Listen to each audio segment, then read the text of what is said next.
Hi guys, and welcome to a new flight attendant video.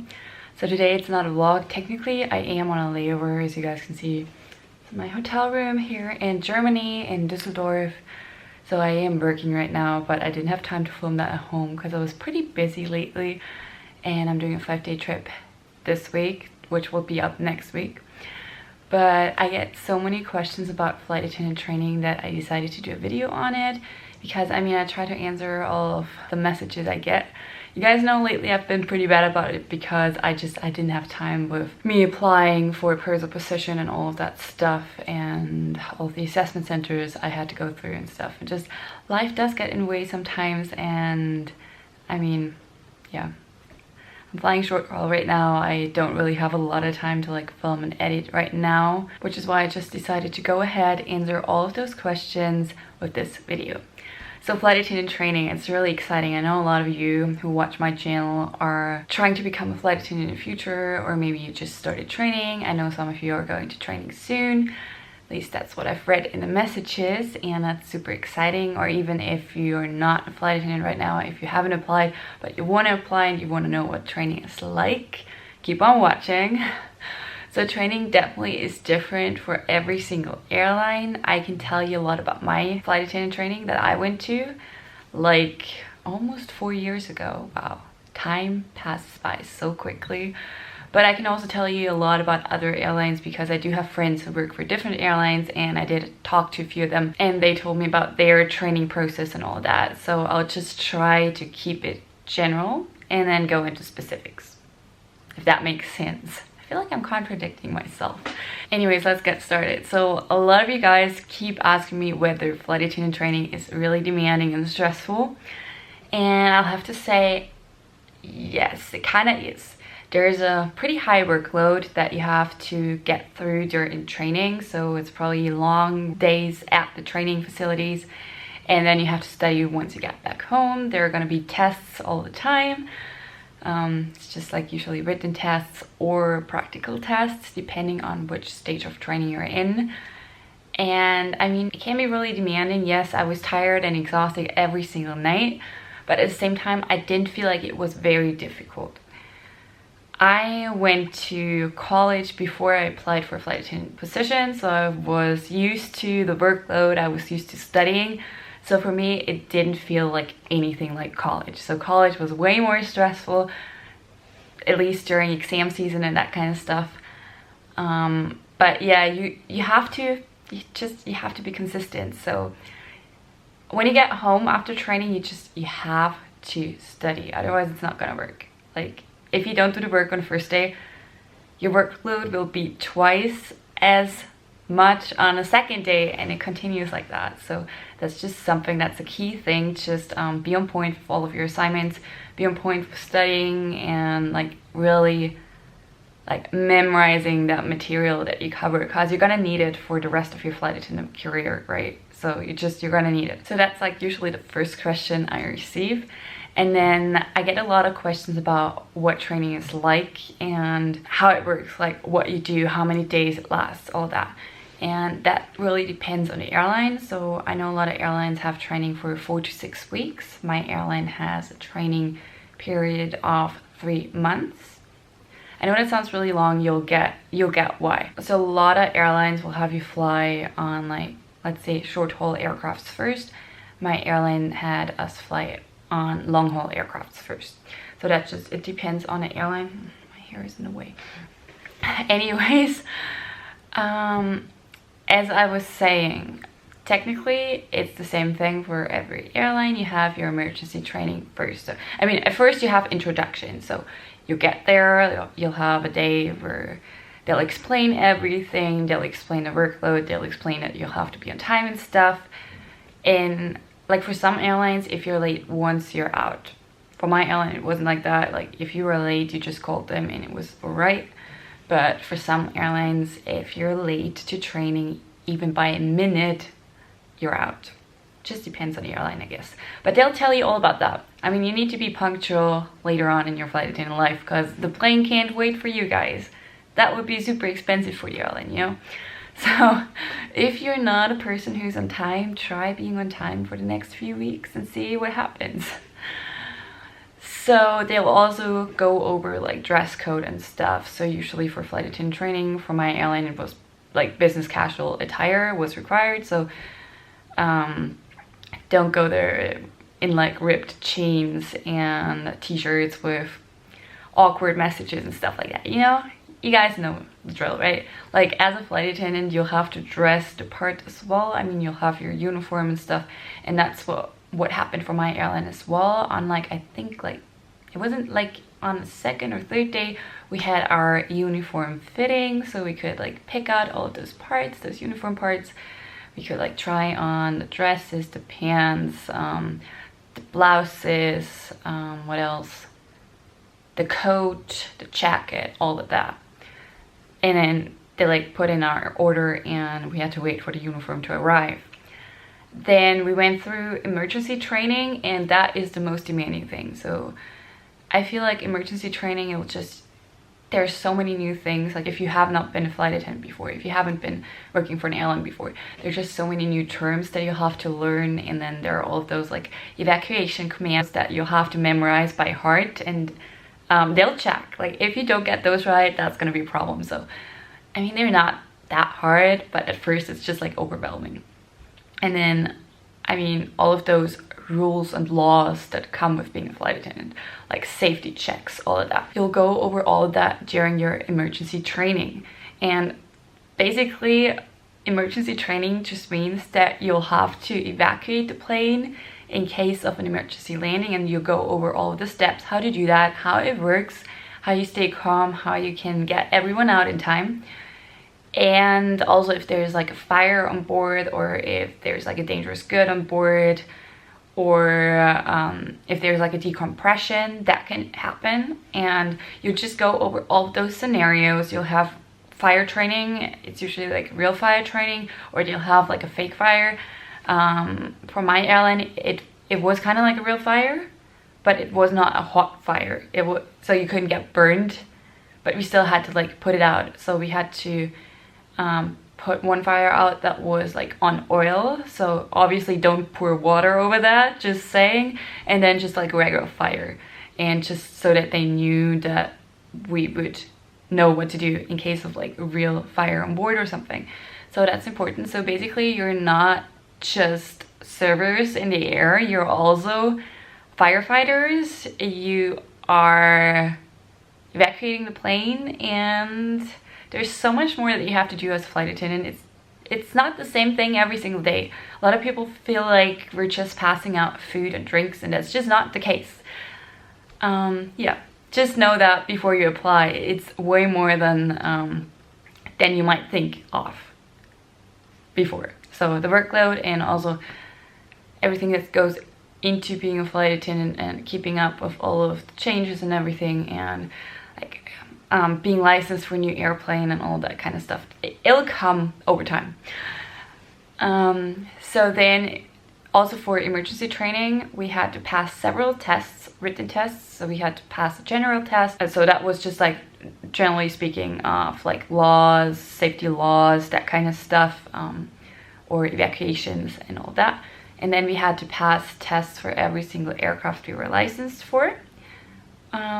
And for me, that was the A330, so that's an Airbus plane, and the A340 at first. It'll just depend on the airline, which aircraft you're going to be flying, obviously.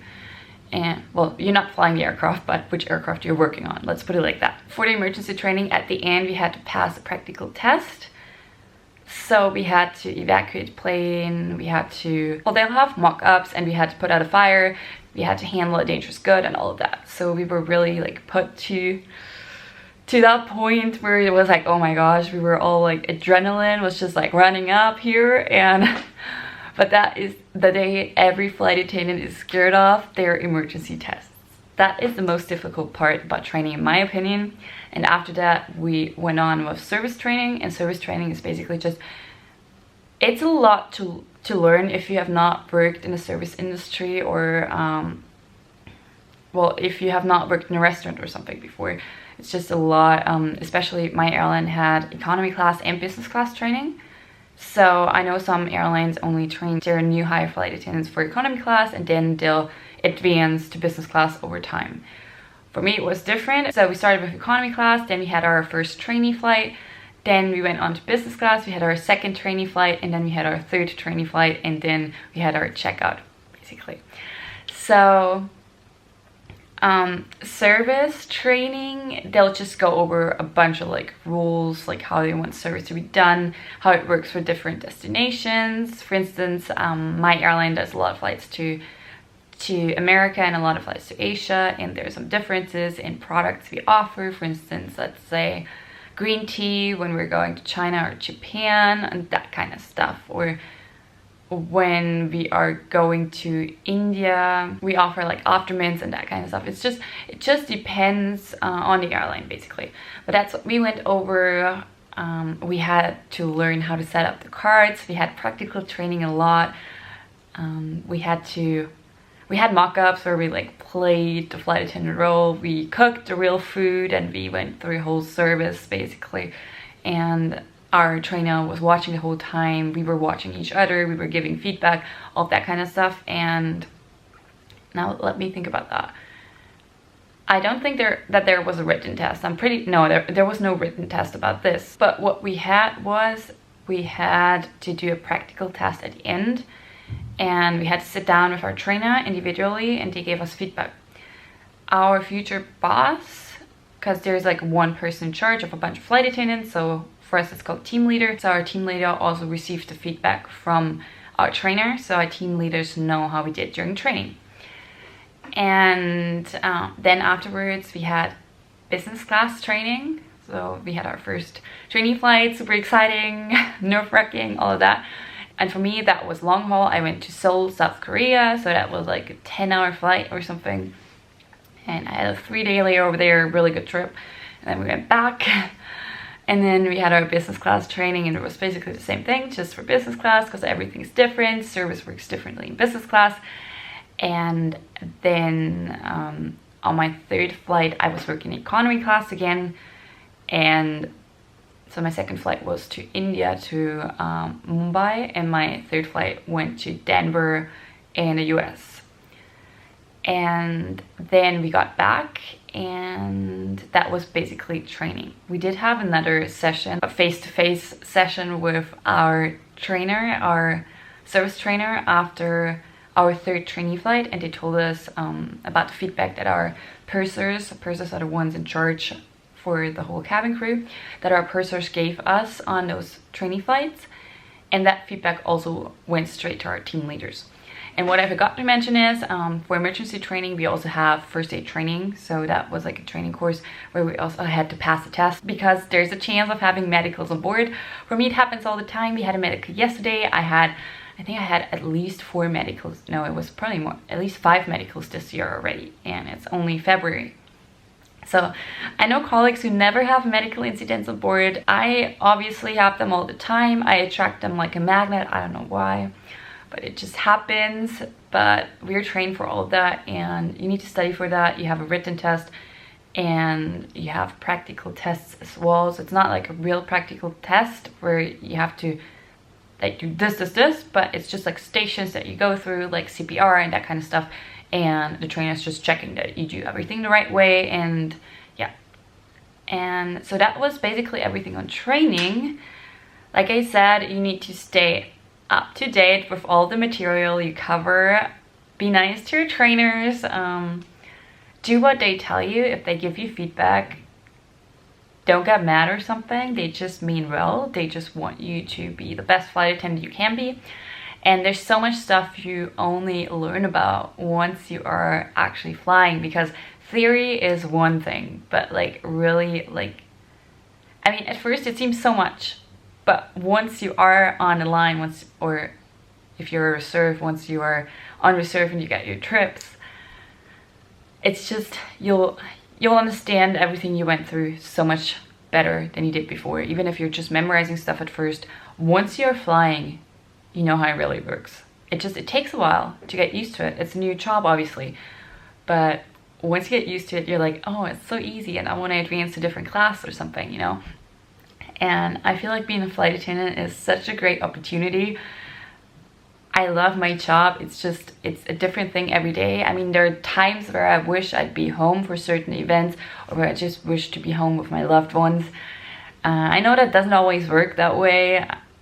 And sometimes, yes, sometimes it bothers me, but also it's just such a great job. Like right now I'm in Düsseldorf. Yesterday I was in Sofia in Bulgaria. The day before I was in Moscow in Russia. It's just, you see so many different things and you meet so many nice, awesome people that you would have never met otherwise. For me, it's just the best job in the world at the moment.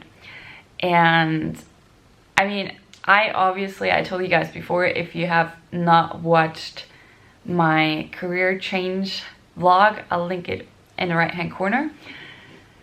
I told you guys I sometimes get bored a little bit as a flight attendant, and that's true. That's completely true. It depends on the situation. I don't mind medical incidents and stuff because it gives me something to do that's different from the usual day.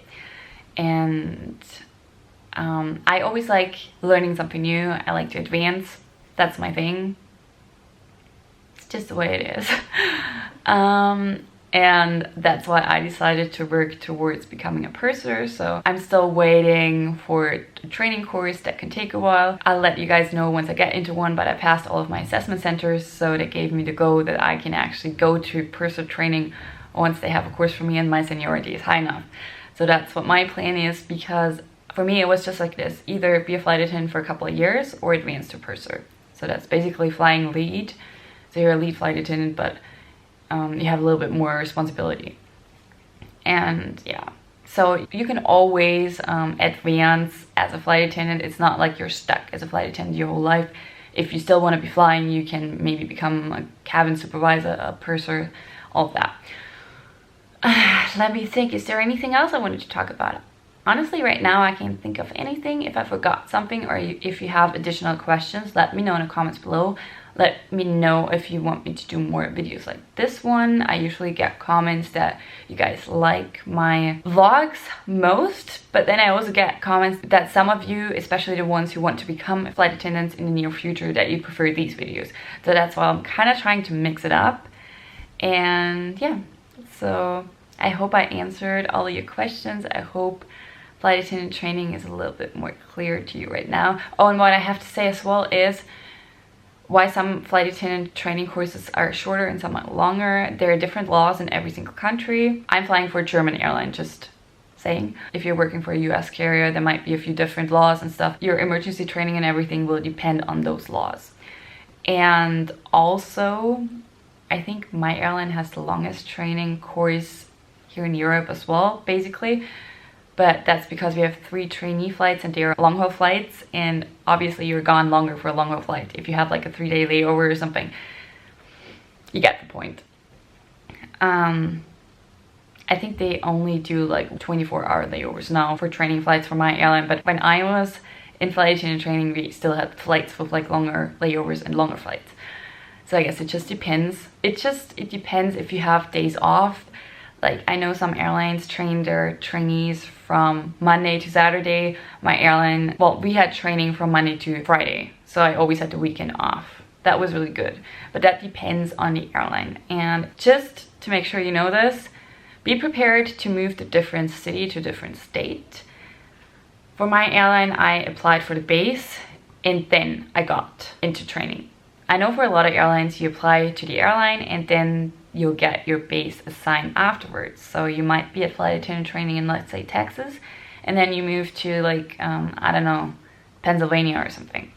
So be prepared for that. If you're not willing to move and you can't choose your base before applying to the airline, then it might not be for you, or you might want to look at different airlines that have a base in your hometown.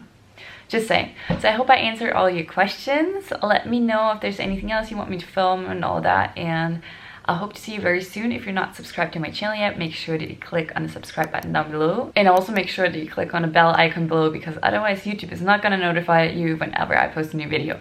Thank you guys so much for watching, and I'll see you soon. Bye bye.